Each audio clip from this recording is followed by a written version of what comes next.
My wife assured me the late calls were work-related, until the forgotten voicemail exposed a deeper connection. The first call came at 1:14 a.m. on a Tuesday that tasted of wet iron and unfinished sentences. I was drifting just beneath sleep when the mattress dipped, when the soft click of her bedside lamp rolled through the dark like dice.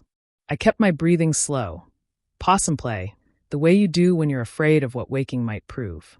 Lila whispered, "Yes, still here. No, he's out," and slipped from the room.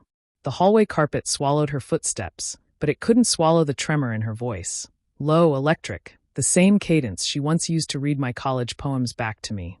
Back when they mattered, that I told myself it was the quarterly audit, told myself the CFO lived in Singapore, told myself anything that would fit inside the white space of a marriage that had started to yellow at the edges. She returned 17 minutes later, smelling of toothpaste and adrenaline, pressed her back to my chest as if she could tuck the night's secret between our spines. I counted heartbeats until dawn, hers steady, mine a broken metronome, and said nothing. Silence felt safer than the truth we might excavate if I opened my mouth. The calls became tide charts. Every third night, always after midnight, always ending with her tiptoed pilgrimage to the kitchen where the wine lived. I began to keep a log in the Notes app. Dates, durations, the small catch she gave when she said goodbye, the way you exhale when a roller coaster crests. I never listened, never crept down the hall. I simply lay there collecting data like a satellite that no longer believed in the planet it orbited. Lila noticed the distance, mistook it for work fatigue, for the slow erosion all mid-30s couples are warned about. She started leaving post, "It's on the bathroom mirror. You're still my favorite person." I left replies in the form of fresh coffee, of folded laundry, of goodnight kisses that tasted of apology. We performed marriage the way you perform a magic trick you've forgotten the secret to, smiles wide, sleeves suspiciously empty. Then came the Saturday we drove to the coast to breathe. Fog draped the windshield. The world felt rinsed in uncertainty. She asked me to tune the radio. Her phone synced automatically, and a green bubble I'd never seen popped onto the screen. Voicemail, 1:2:11 a.m. 3 weeks ago. She stabbed at the console too late. The car filled with a man's voice, baritone, unhurried. The kind of voice that could sell you eternity and make you feel you'd underpaid. "I know you hate these late calls, Lil, but I can't sleep knowing you're lying next to him thinking of me. I felt you shake tonight, don't deny it. Come away this weekend. Say the word and I'll book the cabin with the fireplace you loved. We'll make our own hours, our own weather. Call me when you're brave enough to deserve us." He ended with a kiss blown across digital fiber, a small pop like a champagne cork. The windshield wipers kept their metronomic confession. Lila's knuckles bleached around the steering wheel. I watched the Pacific erase the horizon line and realized we had reached the edge of the map we drew together 15 years ago when we were still inventing each other. She pulled onto the shoulder, killed the engine.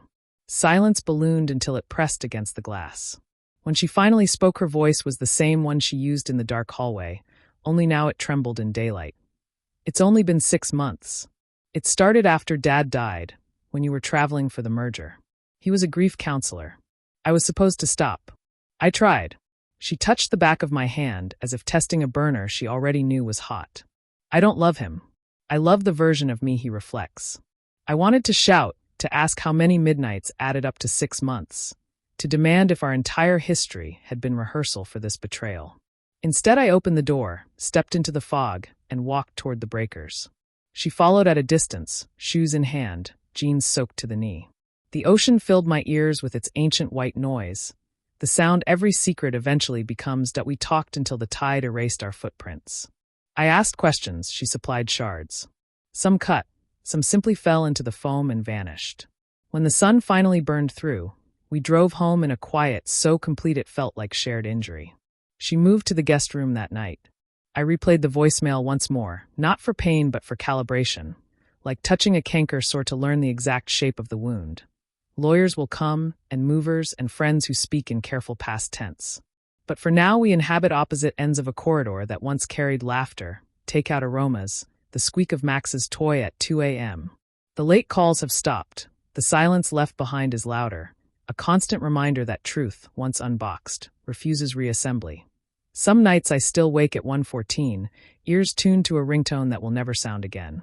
I lie there counting heartbeats, mine unsteady, hers somewhere down the hall, both of us learning to beat apart.